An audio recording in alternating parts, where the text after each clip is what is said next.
Assalamualaikum to all of you. Hope so you are all good and doing great in your life. Today I am going to start question number 6, chapter number 3. The name of the question is energy stored in electric field. आज जो मैं explain करने लगी हूँ वो question number 6 है third chapter का और energy stored in electric field, ये इस क्वेश्चन का नेम है. So first I am going to tell you about energy density. Energy density, it is defined as electric energy stored per unit volume. हम क्या कहते हैं, जो electric energy stored per unit volume होती है हम उसको क्या कहते हैं, एनर्जी डेंसिटी कहते हैं. ठीक है. सो मैथमेटिकल एक्सप्रेशन में या हम in the form of equation जब हम इसको लिखते हैं हम क्या लिखते हैं, energy density is equal to energy stored per volume. तो मैंने एनर्जी डेंसिटी को स्मॉल यू से रिप्रेजेंट कर दिया है और एनर्जी स्टोर्ड जो हमारे पास है उसको मैंने कैपिटल यू से रिप्रेजेंट कर दिया है और जो वॉल्यूम है उसको मैंने वी से रिप्रेजेंट कर दिया है. और थोड़ा सा इसको टर्न इसलिए किया है ताकि ये शो ना करे ये पोटेंशियल है. ठीक है. तो मैंने इसको वॉल्यूम को ऐसे रिप्रेजेंट किया हुआ है. तो इसको एक्सप्लेन करने के लिए मैं क्या करती हूँ, एक मैंने फिग ड्रा की हुई है.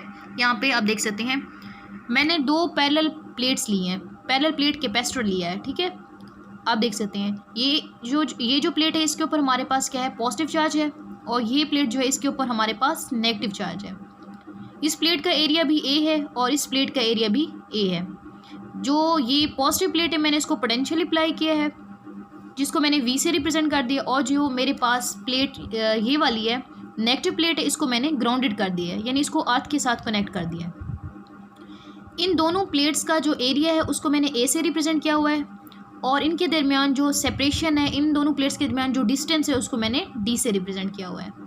सो मैंने यहाँ पे नीचे लिख भी दिया है कि let A is the area of plate and D is the separation between the plates. ये जो एरिया है ईच प्लेट का एरिया क्या है, ए है. मैंने उसको ए से रिप्रेजेंट किया हुआ है और इनके दरमियान जो डिस्टेंस है, इनके दरमियान जो सेपरेशन है उसको मैंने स्मॉल डी से रिप्रेजेंट कर दिया है. ठीक है. तो volume is equal to V and then V is equal to A dot D. So ये मेरे पास क्या आ जाती है, इक्वेशन 2. इक्वेशन फर्स्ट कौन सी थी भला, वो ये है U is equal to capital U upon V और ये हमारे पास क्या बन जाती है, equation 2 V is equal to A dot D. यहाँ पे A क्या है और D क्या है. ठीक है.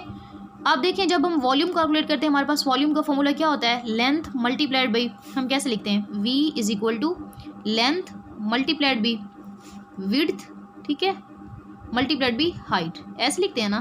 सो इसका जो हम लिखते हैं इसका यूनिट हम लिखते हैं मीटर क्यूब या अगर सेंटीमीटर में कैलकुलेट कर लें तो सेंटीमीटर क्यूब, हम ऐसे लिख देते हैं इसको. ठीक है. तो इससे इस फार्मूले को हम इससे कैसे ड्राइव आउट कर सकते हैं मैं आपको बताती हूँ. अगर हम कहते हैं ये जो मेरे पास प्लेट्स हैं ये ऐसे पड़ी हुई हैं. ठीक है. ये ऐसे पड़ी हुई हैं तो ये वाली जो मेरी जगह है, ये नीचे वाली जो मैंने हैंड शो किया हुआ है, ये जो इस प्लेट के अकॉर्डिंग ऐसे जा रही है, ये इसकी लेंथ को रिप्रेजेंट करिए. और जब मैं बॉटम टू टॉप ऊपर की तरफ आती हूँ तो ये वाली जो जगह है ये रिप्रेजेंट करिए इसकी विड्थ को, ये इसकी लेंथ को, और ये जो हथेली है ये वाली, ठीक है ना, ये जो लाइन है ये हमें क्या इसकी विड्थ के मुतालिक बता रही है. ये लेंथ होगी और ये इसकी ऊपर की तरफ ये इसकी क्या हो जाएगी, ब्रेड्थ को विड्थ को रिप्रेजेंट कर रही है. तो हम क्या करते हैं, length multiplied by width equal to area होता है. तो ये यहाँ पे ए मैंने लिख दिया है और ये जो डी है मैं क्या करती हूँ कि वॉल्यूम हमने करना है तो ये लेंथ भी होगी विड्थ भी होगी और ये डी जो है हमारे पास हाइट को रिप्रेजेंट कर रहा है तो मैंने इसको डी, मैं सपोज कर लेती हूँ कि ये जो डी है हमारे पास ये हाइट को रिप्रेजेंट कर रहा है तो मैंने यहाँ पे इसको डी को लिख दिया है. ठीक है. Energy stored in parallel plate capacitor, उसके लिए जो हम एक स्पेसिफिक फार्मूला यूज़ करते हैं वो क्या है, U is equal to 1/2 CV square. इसको मैंने इक्वेशन नंबर 3 का नेम दे दिया है. ठीक है. Now put values of equation 2 and 3 in equation 1 so we get. इन दोनों वैल्यूज़ को मैं क्या करती हूँ, इक्वेशन फर्स्ट के अंदर पुट कर देती हूँ तो मेरे पास क्या आ जाता है, U is equal to 1/2 CV square and then upon A dot D. ये मेरे पास आ जाती है इक्वेशन नंबर 4.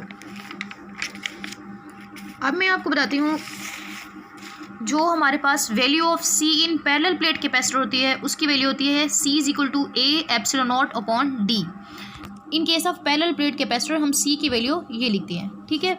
और V इज इक्वल टू होता है E डॉट D. ये भला कैसे आया, पोटेंशियल ग्रेडियंट के फॉर्मूले से हम कैसे लिखते हैं, E is equal to minus DV over DX. So negative हम यहाँ पे कंसीडर नहीं कर रहे हैं, हम क्या लिखते हैं, E is equal to V over X. So V की वैल्यू क्या आ जाएगी, EX एक्स जहाँ पे हमने सपोज किया है डी, या सेपरेशन को हम डी भी लिख सकते हैं, एक्स भी लिख सकते हैं, जो भी, ठीक है। तो हम लिखेंगे u इज़ इक्वल टू, ये जो प्रीवियस मेरे पास ये फार्मूला आया था, ये आप देख सकते हैं यहाँ पे c और v की वैल्यू मैं यहाँ पुट करती हूँ। ये मैं जब यहाँ मैंने पुट किया है और इसको रीअरेंज किया तो मेरे पास फाइनल इसका रिजल्ट आता है, वो है u is equal to 1/2 epsilon nought E square. तो ये फार्मूला बेसिकली हमें क्या रिजल्ट देता है, क्या फाइनल रिजल्ट हम इससे लेते हैं, वो ये कहता है कि it shows that energy store depend upon electric field. जो एनर्जी स्टोर्ड है वो डिपेंड करती है इलेक्ट्रिक फील्ड की वैल्यू के ऊपर, जो यहाँ पे मैंने शो की हुई है। इसकी डायरेक्शन क्या होती है, from positive plate to negative plate. जज़ाकल्लाह खैर।